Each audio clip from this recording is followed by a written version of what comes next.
Happy February, of course, right? Hey everybody, it's Kim Peterson of Uniquely Savvy. And Heather Young of Everyday Choices Life Coaching. Yeah, and how fun to see you, Heather. I haven't seen you since... A few months now, probably. Yeah, since November. So happy February 1st. It is the month of love, and can you believe how fast this first month of the year already went by? I know, it's fast already. It is. It feels like to me that we're... into mid-February at least, maybe even March. Crazy, but true. So anyway, I am, again, Kim Peterson of Uniquely Savvy. I am a personal brand and style strategist who champions your confident breakthroughs around your personal brand, your identity, and your style for game-changing success, both in business and in life. And Heather is good friends. She is a past client. She is a colleague. And introduce yourself to our viewers today. I'm Heather. I'm from Everyday Choices Life Coaching. Sorry, guys. I help my clients make small tweaks to their daily decisions to help them create a life that's fulfilling and empowered for them. Fabulous, fabulous. And I want you to know that Heather Young is the inspiration behind this limited thinking, this limiting beliefs Facebook Live Part 2, because it was about 3 weeks ago, I think about this time, that I did a Facebook Live about limiting beliefs, and you know, there was a lot of interaction there, and I put it out there. I said, hey, if you have questions around limiting beliefs that you're struggling with, or, you know, that you want to walk through some things, you know, let me know. And Heather, I just have to say, come a little closer if you will, but Heather is such a brilliant young woman who is a leader in her own right. You also founded Frugal Female Challenge. Yes. Tell us what that is really quick. So the Frugal Females Challenge is an online community event where a bunch of people from all over the world get together to kind of learn how to practice mindful spending and really start leveraging their daily choices with their money to create a more empowering life for themselves with regard to their personal finances. Perfect, perfect. And I'm telling you all about Heather because it's going to be relevant to what she posted. Highly educated. Tell us a little bit about that. You have your master's now, right? I do. I have a master's in community development, and I have a PMP. I work with groups and communities like community organizing and activism, really to help people find ways to leverage their resources in their communities to create positions of power or create empowering decisions. Perfect. So what we want you to know, hey Jared, good to see you. What I want you to know is that limiting beliefs can affect and impact everyone. It does not matter your age, your socioeconomic background, your status, and a limiting belief is a belief that one holds or one has in their mind anyway that keeps them from achieving their potential, their level of success. It keeps them from moving into action, and sometimes, if you know this to be true, it is immobilizing. And the reason why it's so important to really challenge your limiting beliefs is because if we don't, then we are sabotaging our own, not only our own success, but our own purpose. I really believe that each and every one of us was born with a unique purpose, and when we get our negative thoughts and our limited thinking in our way, we cannot do that. Now, I asked the viewers, I said, do you have a question around limiting beliefs? I'm going to read this because this is what this young, successful leader in our community wrote. And then we're going to have a conversation about this, and hopefully it will help give you some good ideas and thoughts as to how you might work through limiting beliefs in your own life. So Heather says, a limiting belief that's cropped up recently a few times has been around my job. My company has recently been bought out by a venture capitalist, and leadership has been going through the necessary steps to lean out and reorganize to put the company in a stronger position, which has led to a lot of downsizing. Heather's particular skill set and product knowledge puts her in a strong position to be retained, but there's this nagging feeling, right? A nagging feeling that the hammer can drop at any moment. And despite my best effort, she says, in resiliency and grounding myself in my values, this nagging feeling of continual instability is rubbing raw at the moment. I want to ask you really quick, are you feeling that right now? Because I'm sensing that you're kind of even feeling that a little bit. A little bit.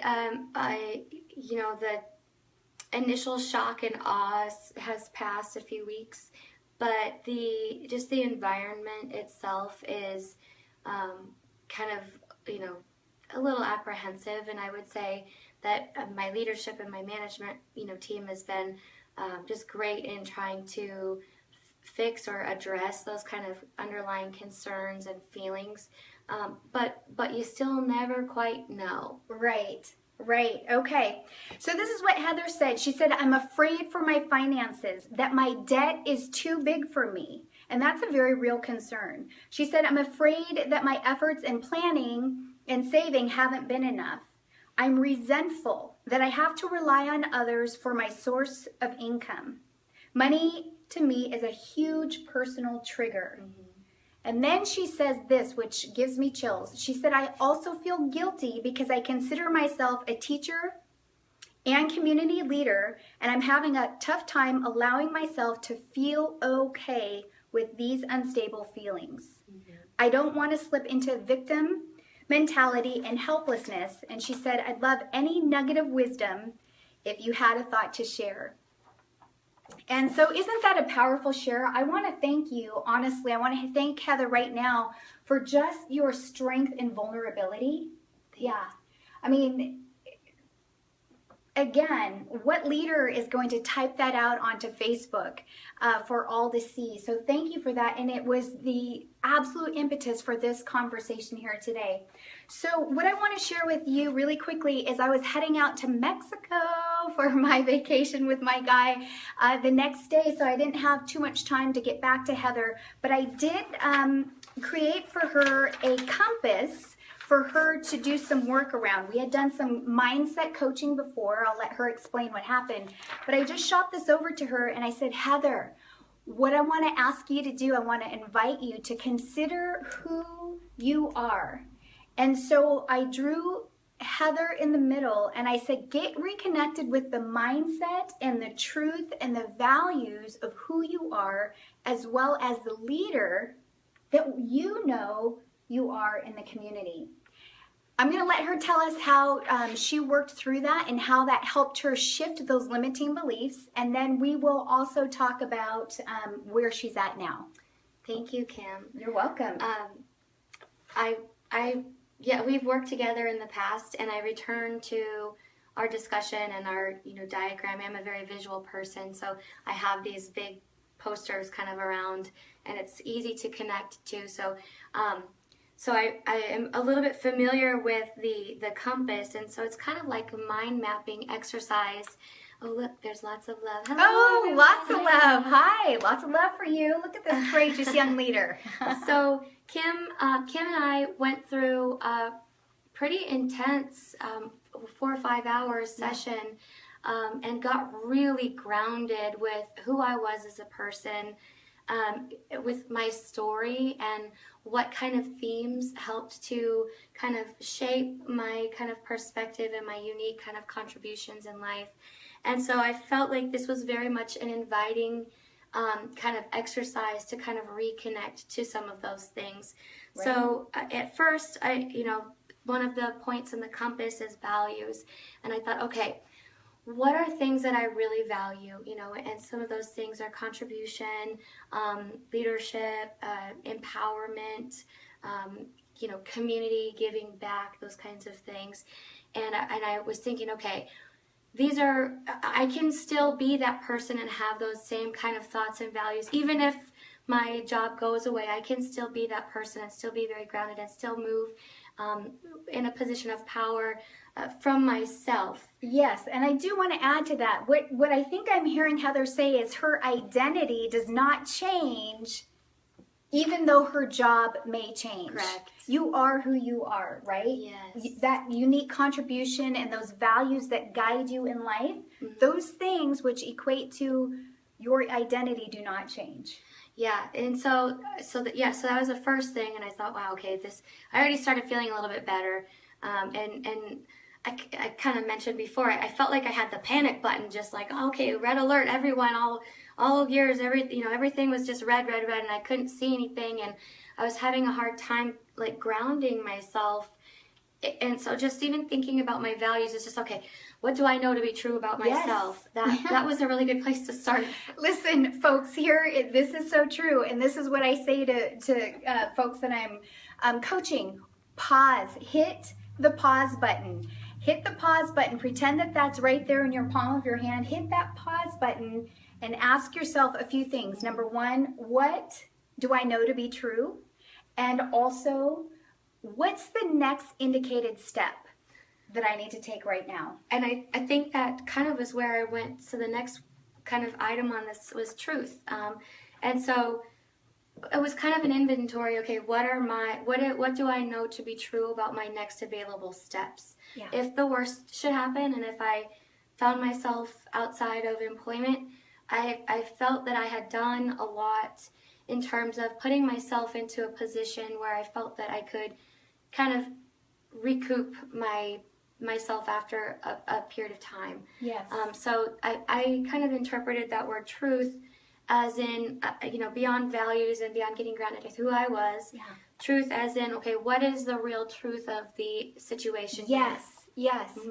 Truth. And as you know, leading with truth and leading with love is really my phrase as the compass for this year. It's so true. What is the truth of your situation? Mm-hmm.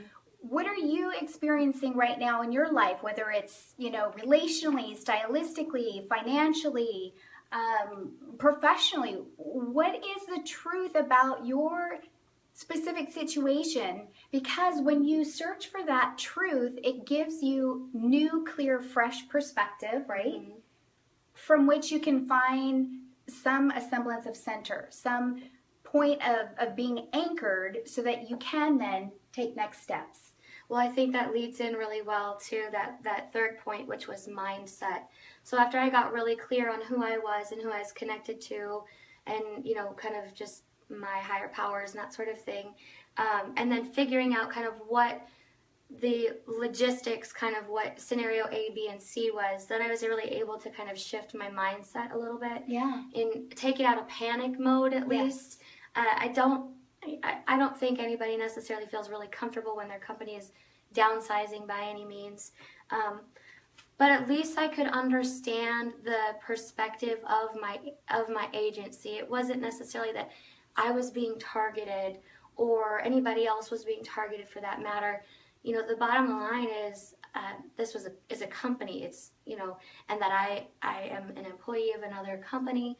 And so I can understand it from that perspective. And then also along that same line, okay, this is an at-will relationship.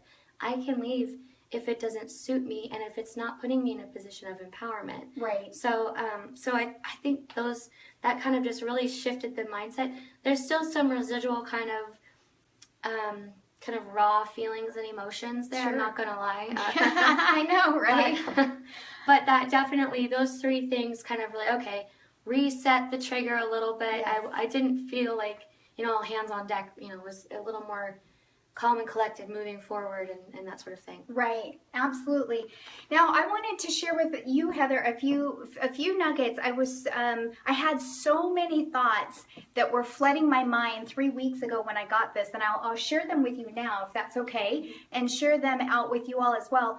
One of them is the reason why I spent so much time sharing with you about your credentials and the work that you've put into it. Heather has established herself as a leader in project management at work. You're educated, you are articulate, you show and you demonstrate value at work, in addition to the community, all the time.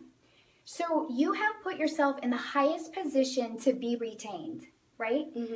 So even if they decided that in their efforts of downsizing, they let you go, would you be open, would you be open to consider, it's just not the right fit now? Because really what I'm saying is, what more could you do to position yourself to be retained, right?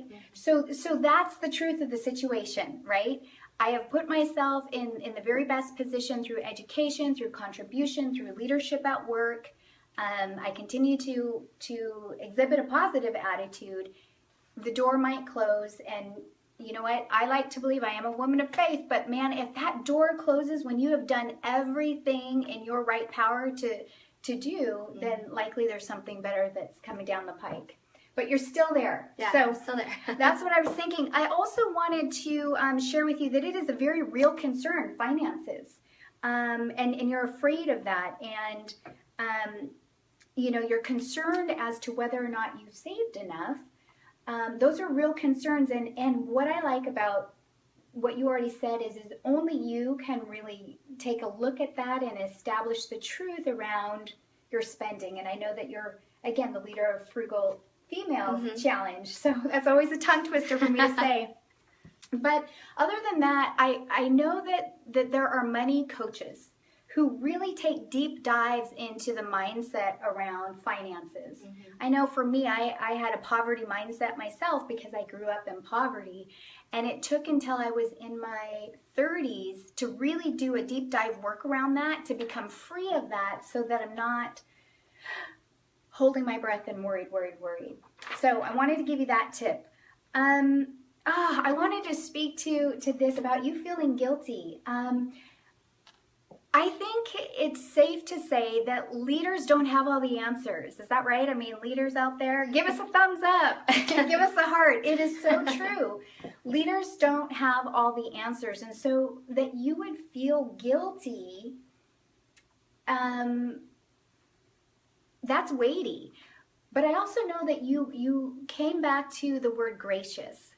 Last year when Heather and I did our mind mapping session, gracious was a word that you wanted to behold. Yes. So tell us really quickly how you applied that as well, just to not needing to have all the answers. In this situation or in general? Just in general, and with leadership. Because as a leader, you're fooling yourself. I'm just going to be honest here. You're fooling yourself if you think that you have all the answers and that you need to have all the answers. Well, I think that leadership is kind of two sides, right? Because you don't have all the answers. You are just a person. But I mean, in our very political kind of environment right now, we look to our leaders to be right.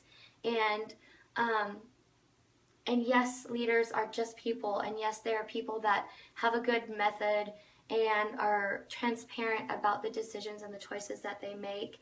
And they inspire others to kind of harness that power from within.